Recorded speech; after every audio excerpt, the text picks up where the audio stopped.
Y vas a tener tiempo. En enero, después de la prueba.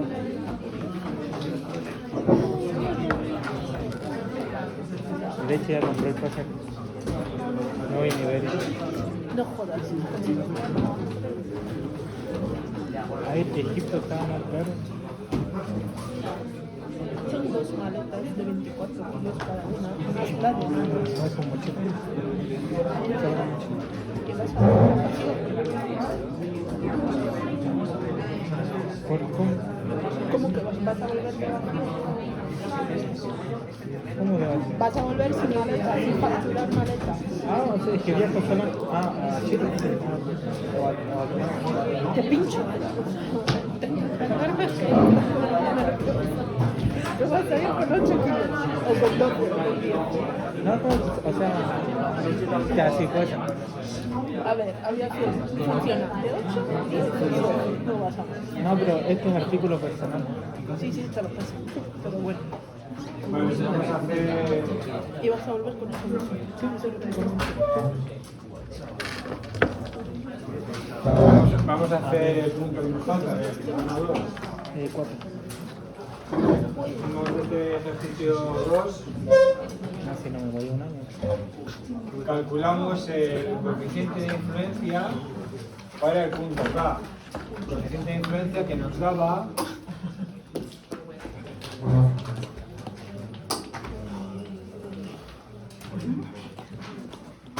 el coeficiente de influencia que multiplicado por la carga Q, si la tuviéramos, nos daría la tensión vertical en ese punto K. Esto es lo que hicimos el martes. Y recordar que para determinar ese coeficiente de influencia tuvimos que dividir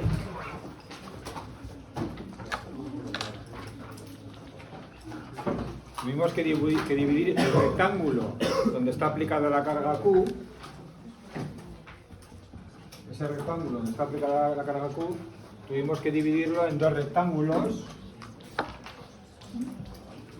que en este caso tenían las mismas dimensiones, de tal forma que esos 2 rectángulos, que aquí en alzado estarían uno aquí y otro aquí, esos 2 rectángulos tenían un vértice, como vemos aquí arriba, tenían un vértice justo encima del punto K, porque esa es la condición necesaria para que podamos utilizar las fórmulas de la teoría de la elasticidad, el ábaco o la gráfica, me da igual, o la tabla, para que podamos utilizar eso. Entonces, ahora nos pasa lo mismo con el punto L. En el punto L no está, ya se ve aquí, no está debajo de uno de los vértices del rectángulo de cargas, tampoco estaba acá, lo solucionamos. Pero ahora también pasa lo mismo. El punto L no es que ni siquiera esté dentro, está fuera del rectángulo de carga. Entonces, ¿qué es lo que tenemos que hacer? Pues tenemos que hacer lo mismo, lo que pasa es que mientras aquí, sumando estos 2 rectángulos, teníamos el rectángulo total de cargas, pues aquí eso no lo podemos hacer. Vale, entonces, de todas formas el procedimiento es parecido. En vez de sumar, tendremos que combinar. Y en esa combinación habrá sumas de áreas y restas de áreas. Aquí la combinación, para el punto K, solo ha sido suma. Para el punto L tendremos que sumar y restar. Entonces, ¿cómo vamos a hacer? El primer paso siempre es el mismo. Sería estirar, yo digo, estirar el rectángulo de cargas hasta que llegue a L. Entonces, cogemos nuestro rectángulo y lo estiramos hasta que llegue al punto L. Esto en planta y en alzado sería así.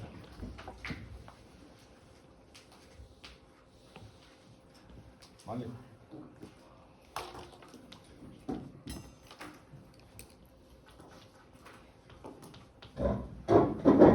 Bien, entonces, si mi rectángulo de cargas es el ABCD, el rectángulo ABCD, lo primero que he hecho ha sido estirar hasta AE LD. Este rectángulo de cargas tiene un vértice sobre L. Por lo tanto, este me vale.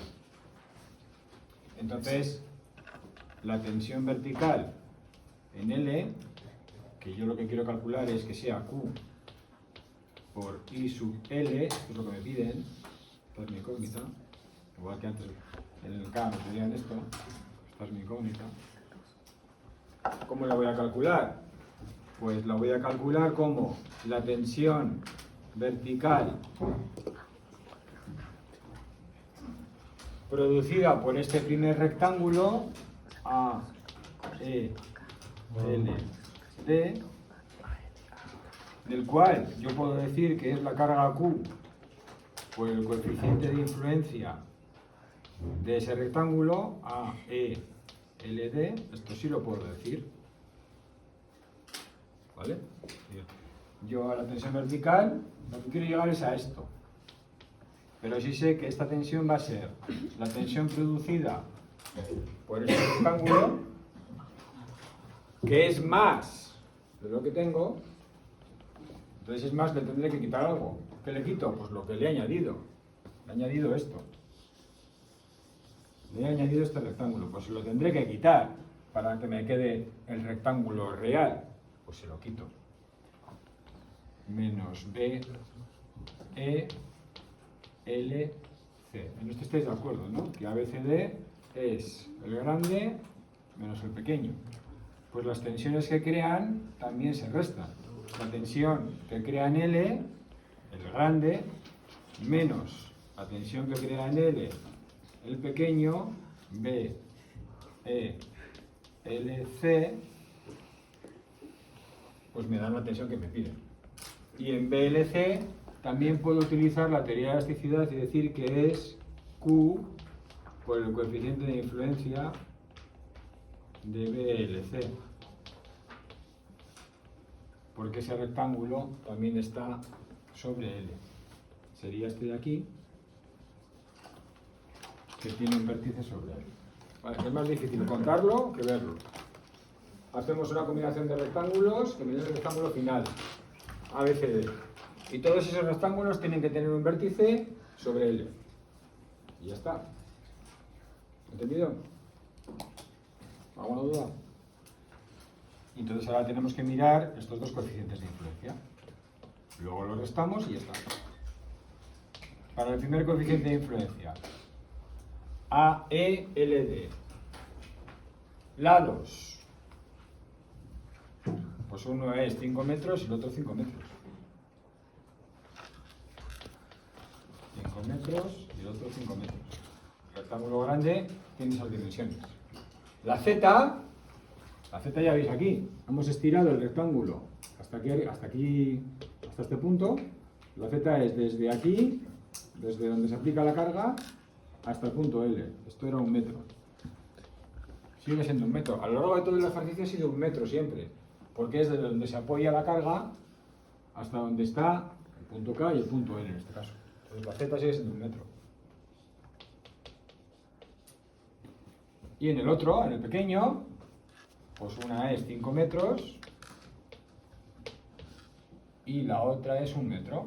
Son las dimensiones del rectángulo. La Z sigue siendo 1. Vale, pues con esos datos entramos en la tabla y lo que nos den los coeficientes de influencia. Venga, calcularlos. A ver qué es la.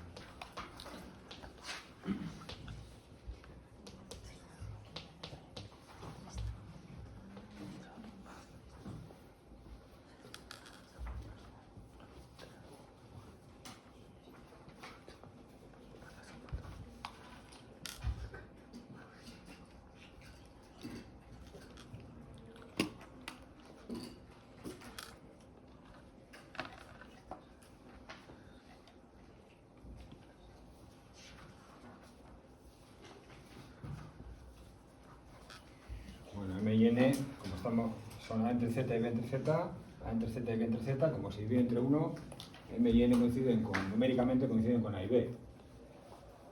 Entonces sería 5, 5, con 5 y 5 es 0,249 y con 5 y 1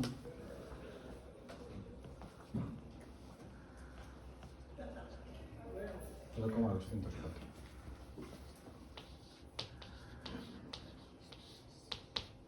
Esto da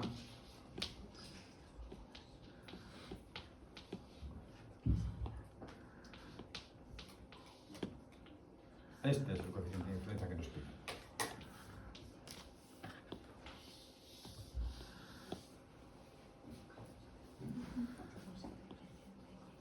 ¿Entendido? ¿Alguna pregunta?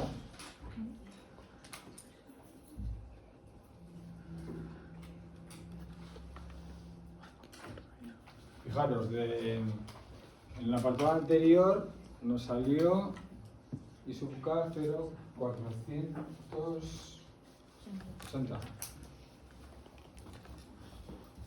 I sub k 0,480. Y ahora nos da 0,045, mucho menos. Ya os expliqué, ¿no? Creo, porque tengo un lío ahora entre los grupos que no sé qué casi quedo en uno ni en otro. Creo que os dije que el significado de este coeficiente de influencia es de toda la carga que aplico al terreno y toda la carga que aplico aquí, ¿cuánto le llega a cada punto? Eso es el significado del coeficiente de influencia. De toda la carga, ¿cuánto le llega? Pues le llega el 0,48 Q, el 48%. Que no es mucho, porque estamos a 1 metro de profundidad, que 1 metro de profundidad no es tanta distancia. Pero como está un poco esquinado, está aquí debajo del lado, pues no está bajo el centro. Entonces, bueno, pues eso siempre influye. Pero es que el punto L, que está fuera, es que casi ni se entera. Casi ni se entera. Porque solo le llega 0,045. Si aplicáramos 100 kilonewtons, llegarían 4,5, que eso no es nada. Esto no es nada. Es decir, que fuera de donde está aplicada la carga, es que prácticamente ni se entera el terreno de lo que pasa. ¿Vale? O sea que podemos estar tranquilos en ese sentido. Cuando tengamos que aplicar una carga sobre el terreno, realmente el peligro está justo debajo. Porque fuera es que casi ni se van a enterar los puntos del terreno. Por lo tanto, pues no van a fallar, evidentemente, no se van a romper. Entonces lo que nos preocupa es justo lo que está debajo, ¿vale? Que por otra parte es lo lógico, ¿no? Que nos preocupe justo lo que está debajo, que lo que se puede romper o se puede hundir, ¿vale? ¿Entendido el procedimiento? Vale, entonces en teoría tenéis una transparencia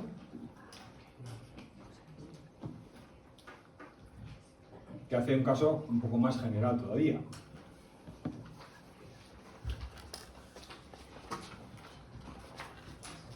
Que es esta. Entonces en esa transparencia vemos diferentes casos. ¿Vale? El caso que sería cuando tenemos el punto bajo uno de los vértices, es el caso el que hizo la teoría de elasticidad. Cuando tenemos el punto bajo el centro de gravedad, dividiríamos en 4 partes, todas iguales. Si tenemos otro punto aquí, pues dividiríamos en 4 partes, cada una con sus dimensiones, todas ellas con un vértice bajo ese punto, y así sucesivamente. Si lo tenemos en un lado, que es nuestro caso, que hemos hecho, coger 2 trozos, y si tuviéramos fuera completamente, como este caso, ¿qué haríamos? Pues vamos a verlo, ¿cómo haríamos? Este sería el más general de todos. Haríamos lo siguiente. A ver, ya sabemos que va a dar muy poco, pero bueno, siempre conviene saber cómo se haría.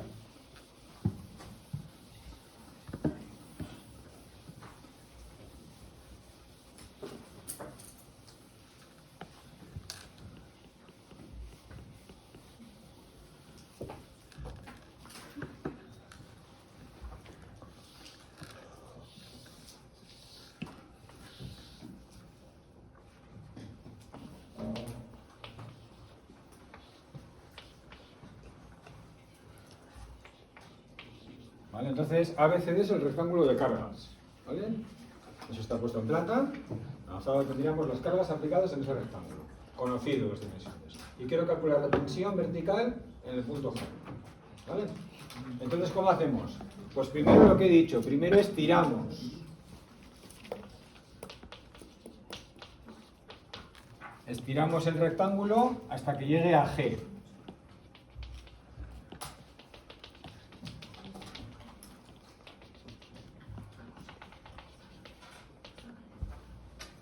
Entonces tengo este primer rectángulo grande.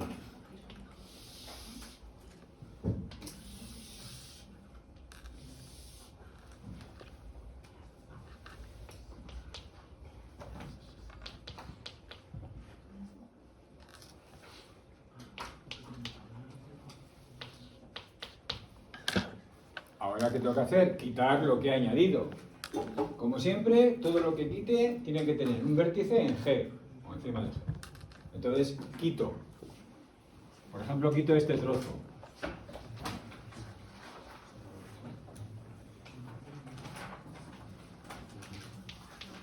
Quito este.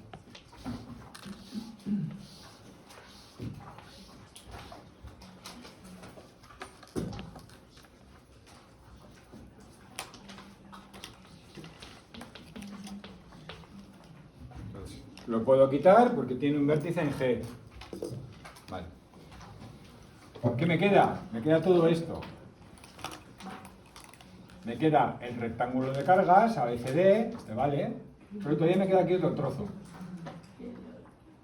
Claro, ¿qué ocurre con este trozo? Que este trozo no lo puedo quitar directamente. No lo puedo quitar porque no tiene un vértice en G.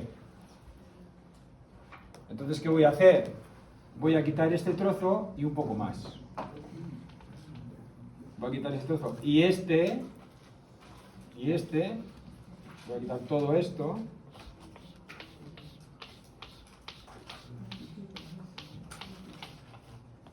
De F.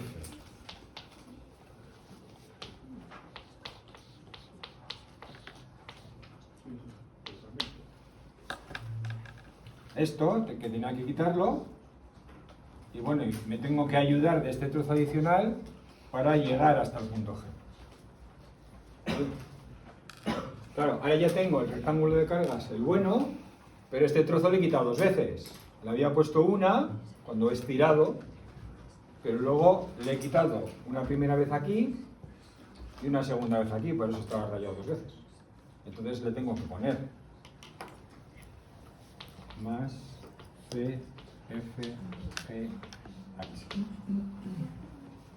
Entonces ahora ya tendría todo correctamente. ¿Vale? He añadido esto de aquí y lo voy quitando. Primero quito todo esto, segundo quito esto y esto lo quito otra vez, lo he quitado dos veces, lo he añadido una pero lo he quitado dos, entonces le añado otra, entonces lo habré añadido dos veces y lo habré quitado dos veces. ¿Vale? Que sería esto que tenemos. Sería el caso más general. ¿Vale? ¿Entendido?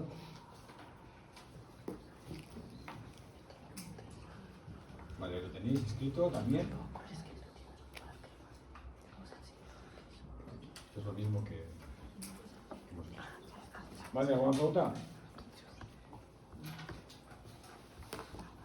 Vale. Entonces.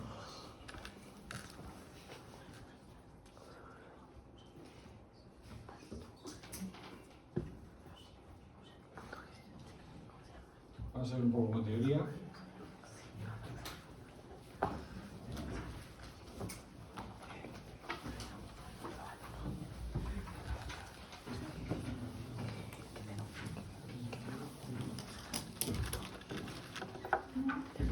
Vale, entonces, estamos calculando las tensiones en el terreno debidas al peso propio y debido a las acciones exteriores.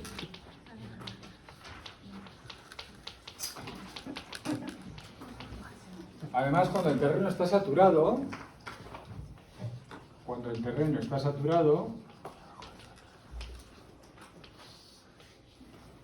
Pues en el caso de las tensiones debidas al peso propio, hemos aplicado la ley de Terzaghi,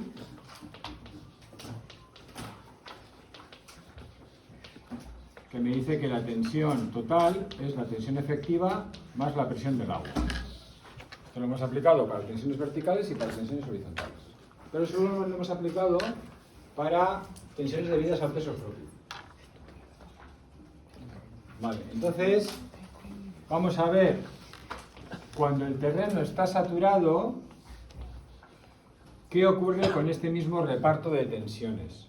Vamos a ver, cuando el terreno está saturado, ¿qué ocurre con el reparto de tensiones? Pero no estas, que ya sabemos cómo se reparten, sino las debidas a las acciones exteriores. Y cuando el terreno está saturado, la pregunta es ¿cómo se reparten las tensiones? ¿Cómo se reparte toda esa carga que estamos aplicando? Aquí estas acciones exteriores, esta carga Q, hemos visto que produce una tensión vertical, lo acabamos de calcular. Pero esa tensión vertical es esta.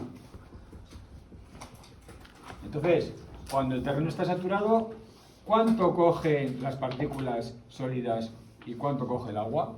Esta es la pregunta. ¿Cómo se reparten las tensiones?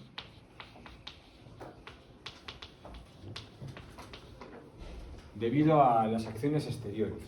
Esto es distinto. Ya no es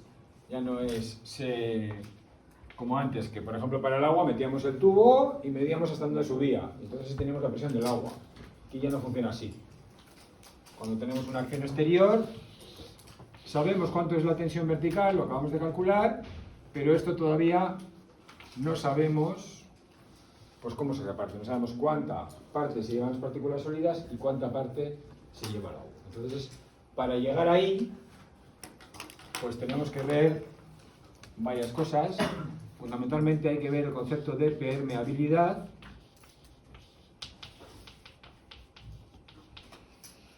Y bueno, esto sobre todo es de aplicación en suelos, claro, que es donde hay más permeabilidad. Entonces, vamos a ver el tema un poco de la permeabilidad. Esto lo veréis con mucho detalle en la asignatura del segundo cuatrimestre, hidrología superficial y subterránea. Ahí en la parte de hidrología subterránea veréis pues cómo circula el agua pues, de forma subterránea, claro, se llama hidrología subterránea. Pero aquí tenemos que explicar algunos conceptos. Entonces os explico brevemente, igual que el tema de tensiones, la primera parte hemos explicado el concepto de tensión de una forma más sencilla. En teoría de estructuras, pues aquí explicaremos algún concepto también, que luego veréis en más detalle. Vale, entonces nuestro problema es el siguiente. Queremos analizar la permeabilidad de suelos. ¿Esto qué es lo de la permeabilidad? La permeabilidad la habíamos definido como la capacidad que tiene un terreno para que transmita el agua a través de él, para que circule el agua a través de él. Entonces esto es capacidad de transmitir agua o capacidad de circular el agua. Capacidad de transmitir o de circular, da igual.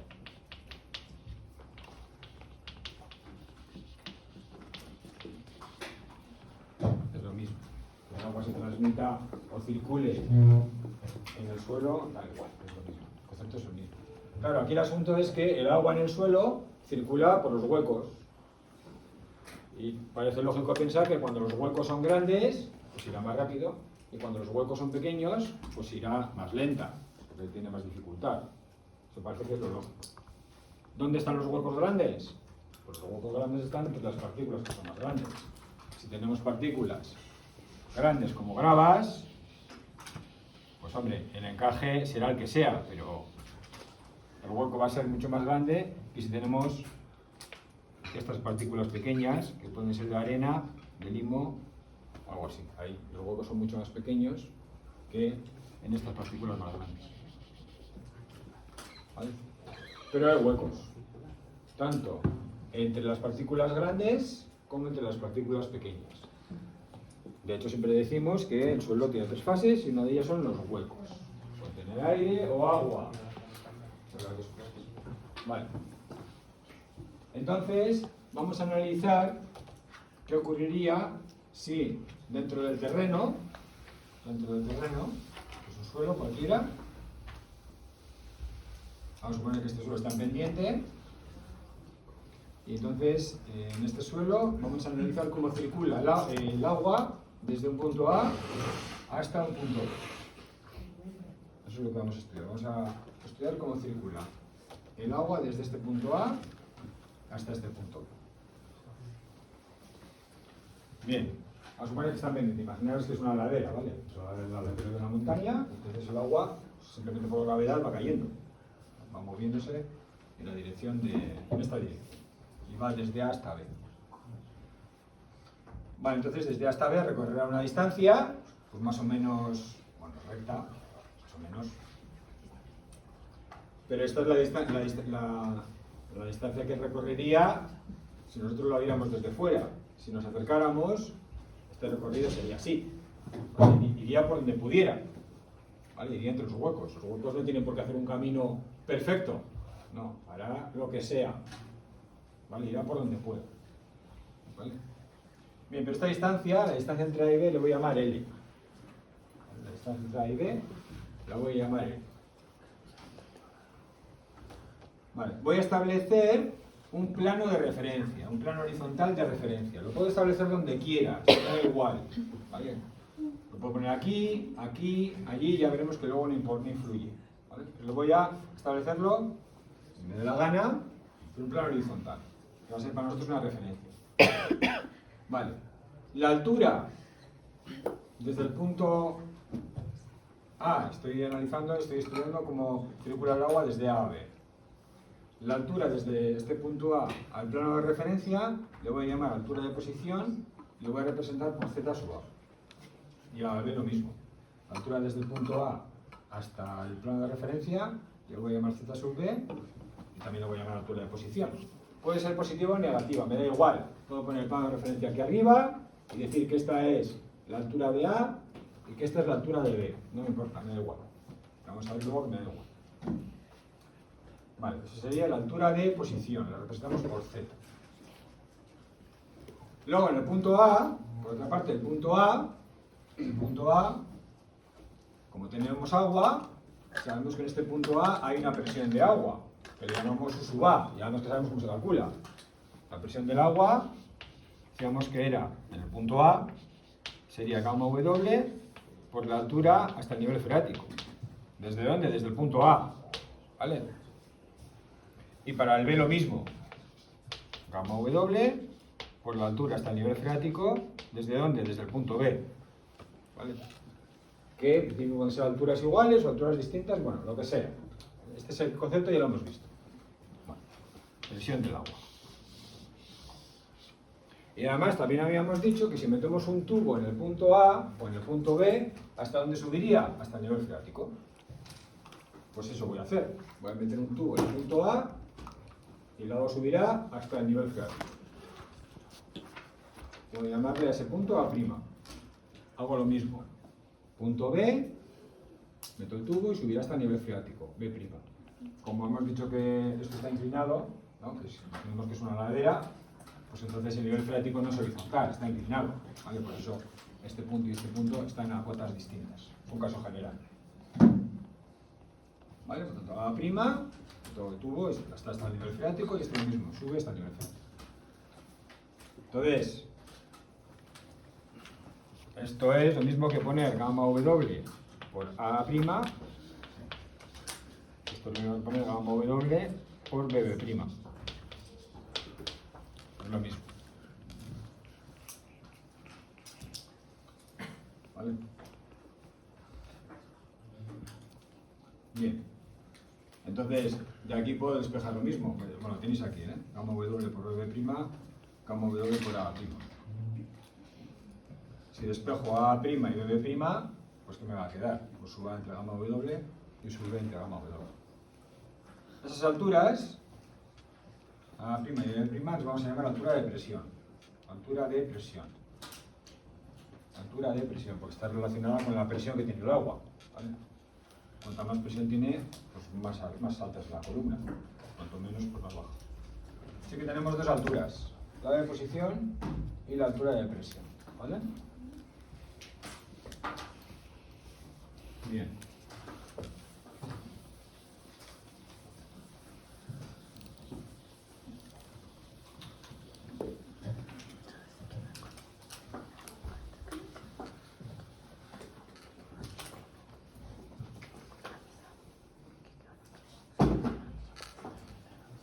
la suma de las dos, suma de estas dos alturas, ¿vale? Hemos puesto que A'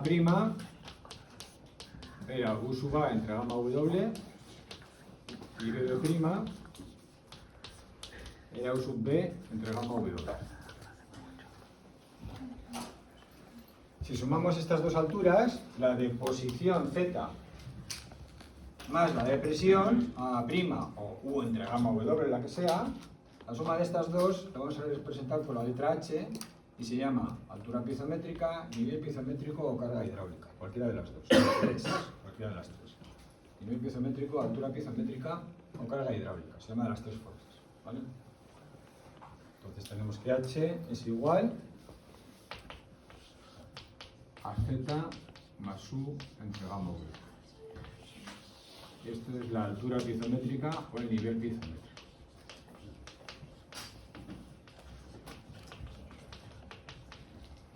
Vale.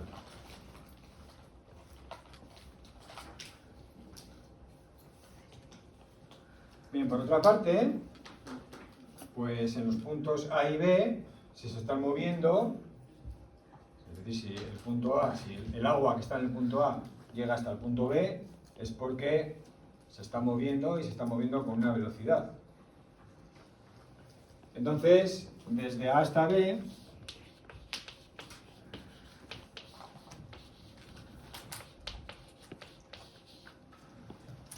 para esa, vamos a suponer que es una molécula de agua que se está moviendo desde ese punto A hasta ese punto B, lo que se tiene que cumplir es el principio, como en todos los puntos y como en todos los sitios, lo que se tiene que cumplir es el principio de conservación de la energía.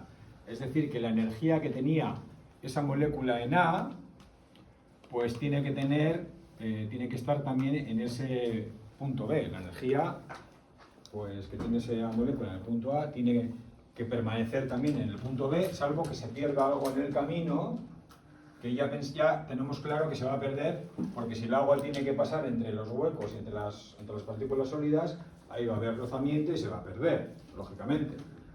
¿Vale? Pero eso también forma parte del principio de conservación de la energía. Que algo se pierda forma parte de ese principio. Entonces vamos a ver cómo vamos midiendo eso.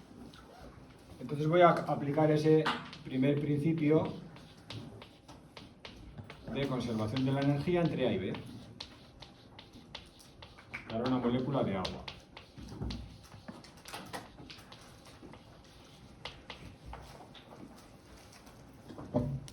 Entonces, ¿qué energía tenemos en el punto A, en la molécula A, en la molécula de agua que está en el punto A? ¿Y qué energía hay en la molécula que está en esa molécula de agua cuando llega al punto B? ¿Qué energías hay? Bueno, pues las de siempre, ¿no? Por un lado la potencial y por otro lado la cinética, ¿no? Esas siempre tienen. La potencial debido a la altura y la cinética debido a la velocidad, ¿vale? Entonces, la potencial pondríamos que es m g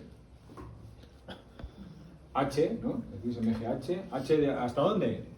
Pues sigo diciendo lo mismo, me da igual hasta dónde ponga, hasta dónde mida la altura. Hemos puesto una horizontal de referencia, pues vamos a poner z sub a. Sería la energía potencial respecto de un plano horizontal. La energía cinética, un medio de la masa por la velocidad al cuadrado, esto es la de siempre. En B lo mismo, potencial mg zb más un medio de la masa por la velocidad en B al cuadrado. Esto es lo mismo, esto es lo de siempre, que habéis visto en física desde hace mucho tiempo. Pero además aquí en el agua tenemos una energía adicional, que es la energía debida a la presión. Todos hemos visto un globo que está hinchado y cuando se deshincha, ¿qué pasa? Pues que la presión que está dentro la transforma en velocidad. El globo sale volando a toda velocidad. ¿Vale? Eso tiene una energía dentro. ¿Vale? Entonces aquí tendríamos más energía de presión.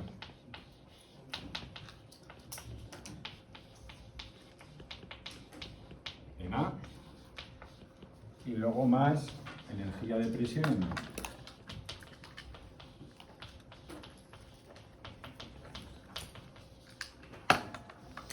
Y el principio de conservación de la energía me dice que estas dos energías tienen que ser iguales, salvo que se pierda algo en el camino. Entonces, si se pierde algo en el camino, diremos que la de A es igual a la de B más las pérdidas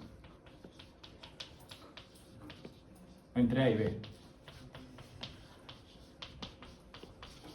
¿Vale? Ese es el principio de la conservación de la energía y vamos a ver cómo trabajamos con él. ¿Vale? Entonces lo que vamos a hacer es dividir, como estamos analizando una molécula de agua, vamos a dividir entre el peso de esa molécula de agua. Ese peso será mg.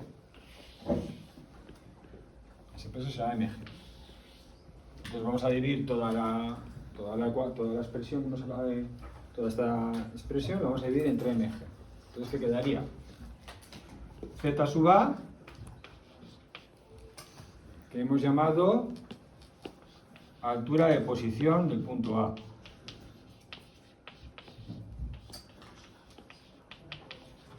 Altura de posición. En el otro lado ZB. No, luego lo pongo. Más la energía cinética la divido también entre mg. Me quedaría v sub a al cuadrado entre 2 veces g. De aquí al otro lado me quedaría z sub b más v sub b al cuadrado entre 2g. Fijaros que esto tiene unidades de longitud, son alturas, ¿vale? Esto también tiene unidades de longitud. Estos son metros entre segundo al cuadrado dividido entre la gravedad. La gravedad son metros entre segundo al cuadrado. El cociente de entre estas dos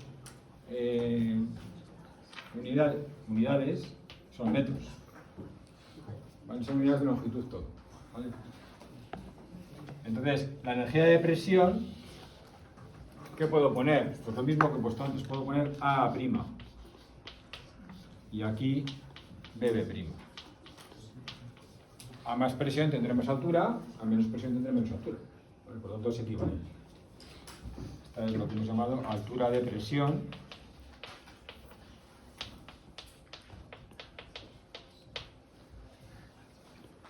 Altura de presión. Y luego más la pérdida entre A y B. Esto sigue siendo igual. Lo habré dividido entre mg, pero sigue habiendo una pérdida en este caso de energía. Vale, entonces, simplificaciones que se pueden hacer. Cuando el agua circula en el suelo, como digo, circula en los agujeros. Esto no es como una tubería de las que llegan a casa, que tiene un diámetro no sé cómo, y el agua circula por ahí y encima cayendo. Ese agua circula a toda velocidad.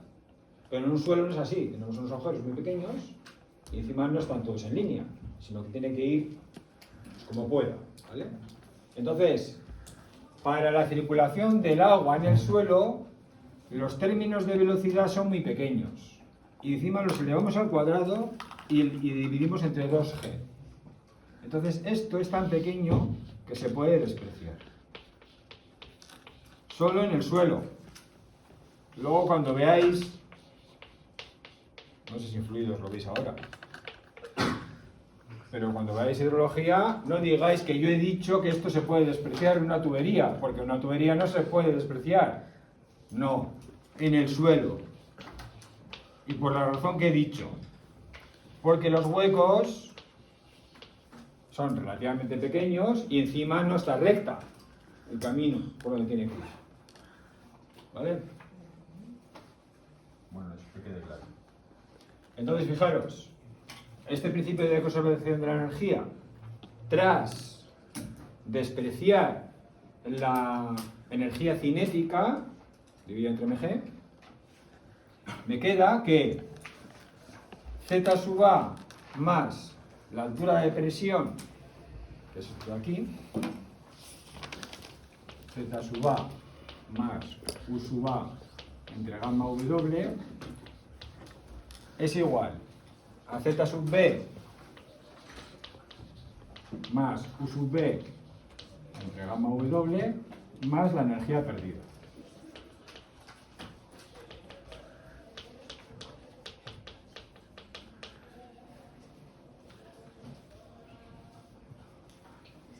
Y claro, lo he puesto aquí aposta porque resulta que este primer término, Z más U entre gamma W es lo que hemos llamado altura piezométrica. Entonces, esto es la altura piezométrica que tiene el agua en el punto A. La otra es la altura piezométrica que tiene el agua en el punto B, que es la suma de estos dos. Y la energía perdida, para seguir utilizando la misma terminología, pues la vamos a llamar delta de H. Entonces, el principio de la conservación de la energía aplicado a este movimiento del agua, lo que me dice es que la altura piezométrica en A de ese agua es igual a la que tiene en B más una pérdida de energía que podemos decir, como lo hemos dividido entre mg, hemos dividido entre mg, pues quedan unidades de longitud. Entonces, esto es, podríamos decir que esto es una pérdida ya no es de energía. Bueno, sí es, pero es entre mg. Pero es una pérdida de altura piezométrica.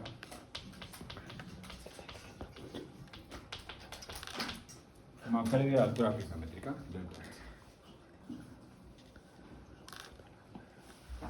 Lo tenéis aquí, ¿eh?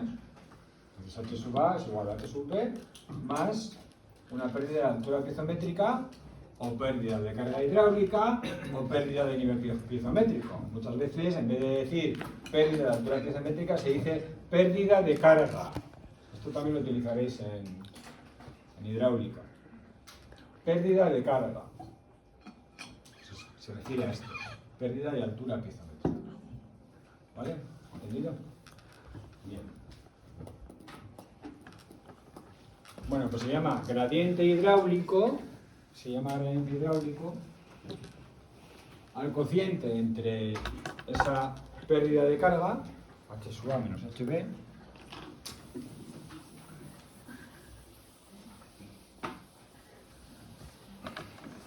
gradiente hidráulico entre A y B, que no se nos olvide que estamos hablando de ese camino recorrido entre A y B. El gradiente hidráulico I es la pérdida de carga o pérdida de altura piezométrica entre la distancia recorrida.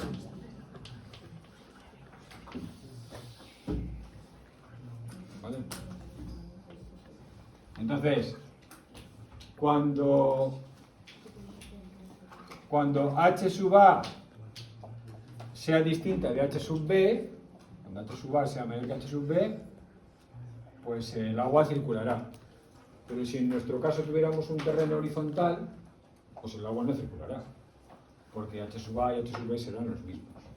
¿Vale? Es decir que, si yo tengo un terreno horizontal, como los que estamos poniendo habitualmente, nivel freático, tengo aquí un punto A y tengo aquí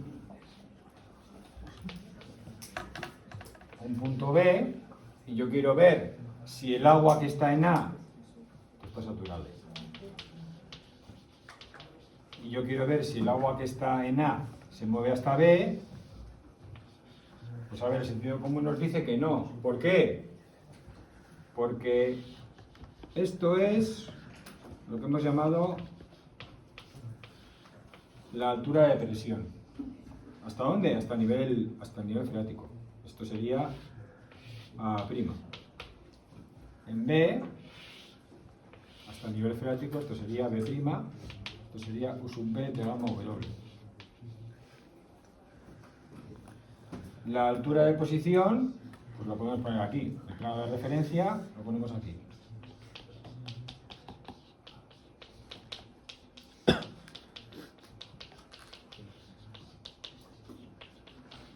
Por tanto, esto es Z sub A. Y esto sería Z sub B. Z sub B más A' sería H sub A. Z sub B más BB', H sub B. Son iguales. Aquí el agua no circula.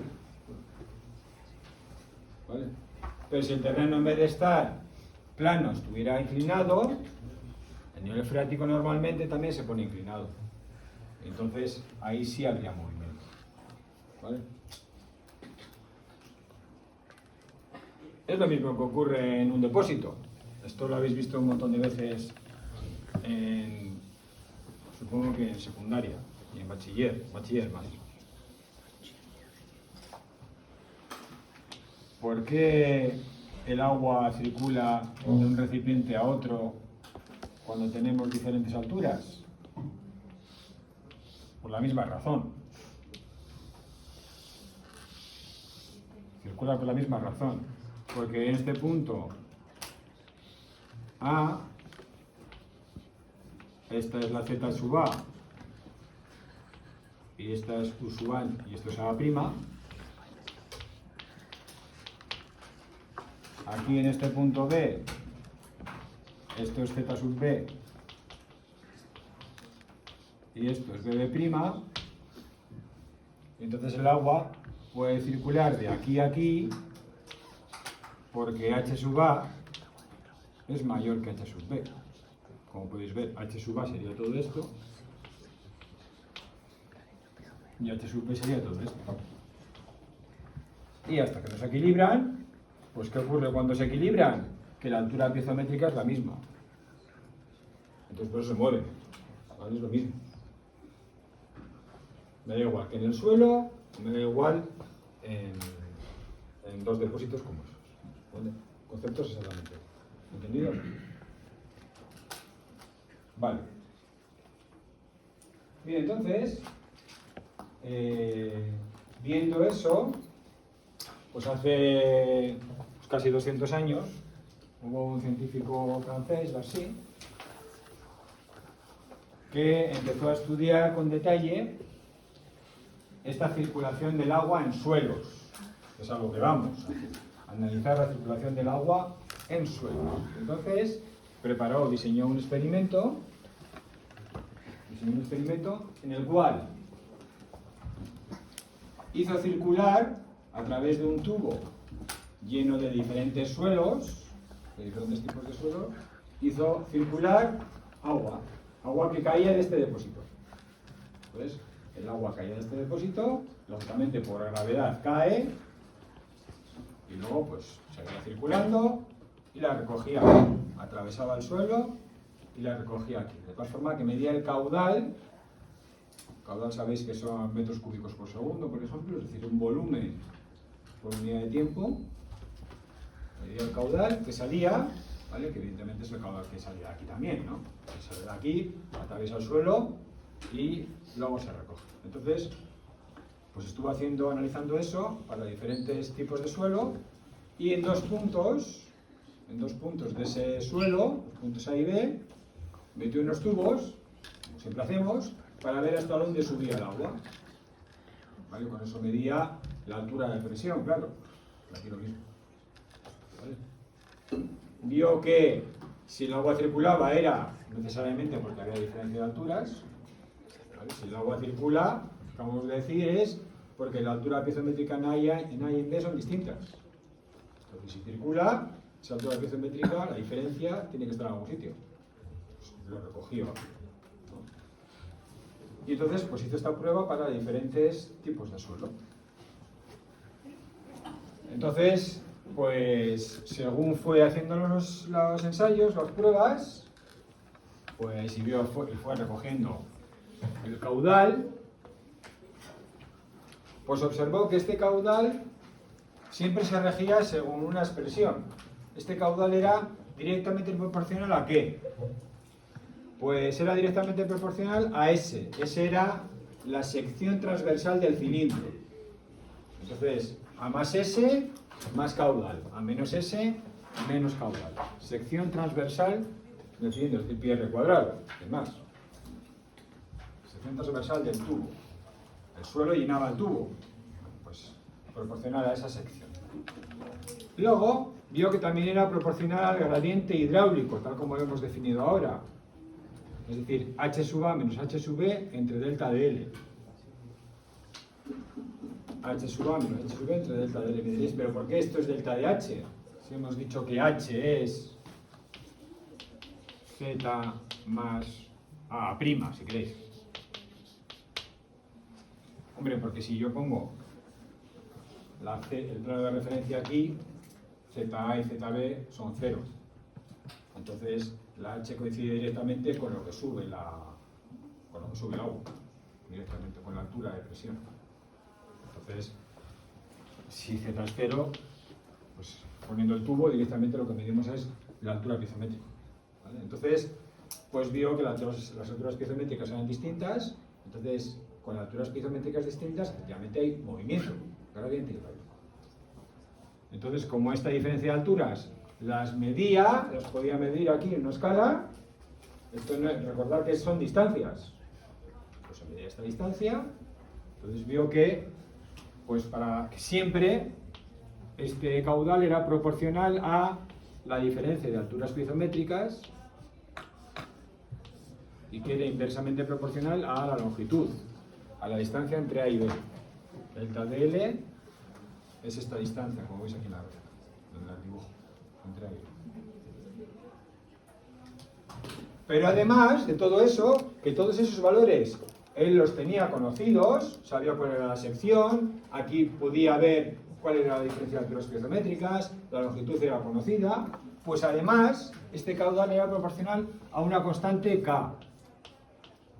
Y esta constante K dependía del tipo de suelo, o dependía del suelo. Cada suelo tenía una constante distinta, y a esa constante le llamó coeficiente de permeabilidad. Y vio que era distinto para cada tipo de suelo. Para suelos con agujeros grandes, es decir, gravas, por ejemplo, K era relativamente grande, pero para suelos con agujeros pequeños, como vimos de arcillas, sobre todo arcillas, la K era muy pequeña. Entonces, los casos extremos eran para gravas, esta K era muy grande, y para arcillas era muy pequeña, como era lógico de esperar por los huecos que tenemos en las gravas y en las arcillas.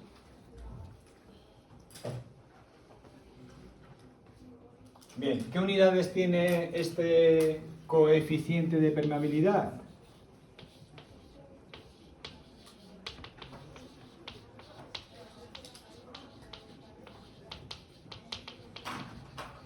Pues vamos a ver. El caudal son metros cúbicos, longitud al cubo, por segundo, tiempo. La S, área de la sección transversal, longitud al cuadrado. Delta de H, hemos dicho que es una distancia, longitud. Y delta de L, por supuesto, longitud. Entonces, bueno, esto se va. Entonces, K tiene unidades de longitud entre tiempo. Estos son unidades de velocidad. El coeficiente de permeabilidad tiene unidades de velocidad.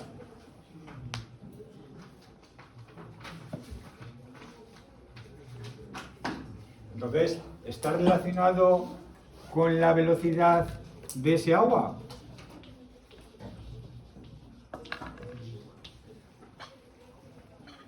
Bueno, pues como es la hora, lo vamos a dejar aquí porque lo quiero explicar bien ya para el lunes. En principio el lunes también haremos clases solo de 5 a 6, no de 4 y media a 6, sino de 5 a 6.